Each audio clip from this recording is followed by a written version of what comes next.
my people. Welcome to another episode of Minding My Business. Today we're going to be looking at the topic of Agape, the love triangle. Yeah. I know what you're thinking. Oh, how does agape come in a business? But love is going to be the most important ingredient that you can put into your small business to grow it, to multiply, to press it down, shake it and return it many times to grow it many folds. Love is that magic ingredient that you're going to do. And that love is going to be the love that you have for yourself and what you're doing. That's one.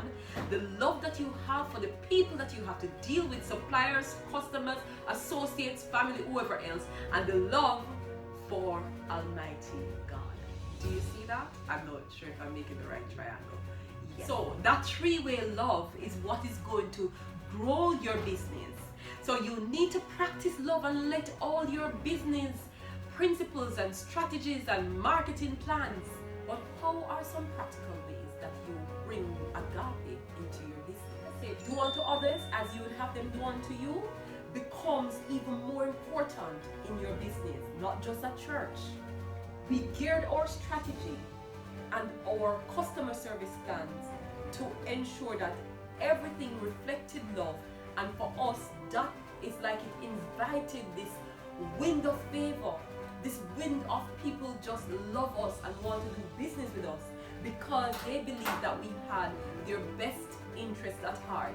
They believe that our motives towards them as suppliers and customers was good. They want to do business with us. They look out for us. Sometimes we just get some, what you call some pity business. Yeah, people are like, those people are so good, I need to bless them. I don't really have a great need right now, but I just need to do some business with these people because Crystal is so sweet, Mary is so nice, and I just want to bless these people. So let me go ahead and just make an order.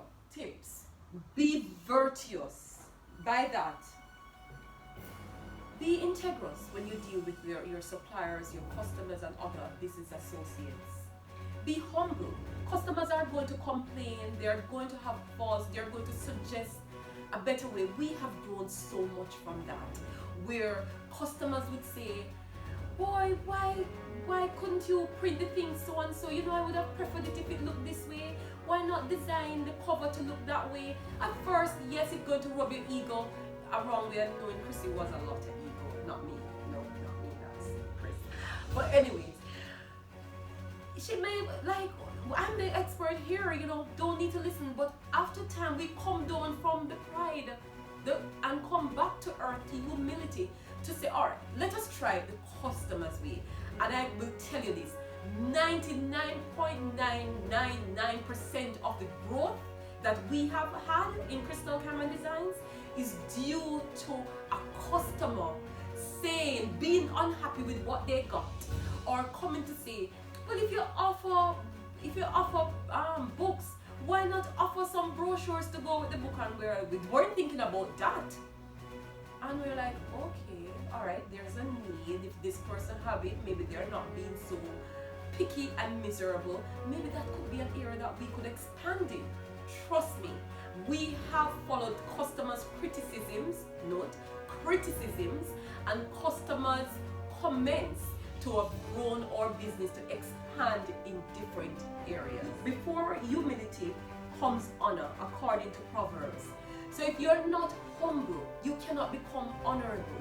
So be honorable in your dealings, be honorable and respectful when you speak and deal with everybody, whether it's a customer who's spending $1 to the customer who's spending $10, or the supplier that you're just buying $1 from to the supplier that you're buying $10 from, because I have seen some blessings come out of some clients that at first interaction I underestimated.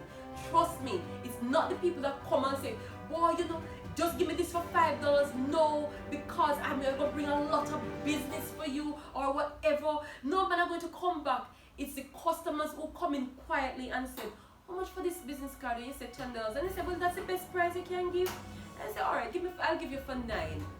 Those customers keep coming and sending people, not just any people, but people that are integrous and virtuous to support your business. Because once you make them feel loved, they will continue to speak about you in a loving way. Be kind. Don't be exacting in your business. As people like you and like me, we love freebies. And these customers, these corporate companies are using this simple human principle to their advantage. So not because you're running a small business doesn't mean you can't show some love to your customers.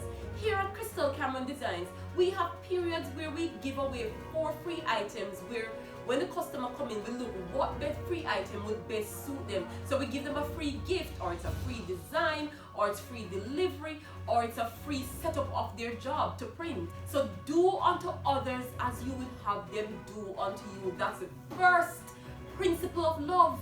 And if you treat people the way you want to be treated, you will find that your customers and that principle of love will guide you to bring favor into your business. So give away something to your customers so they feel that they are valued and you're giving them an added value. As an entrepreneur, love covers a multitude of failures and setbacks and set up a season of abundance. So love will connect the dots of the Agape triangle to bring favor, blessings, and success into your business. Until next time.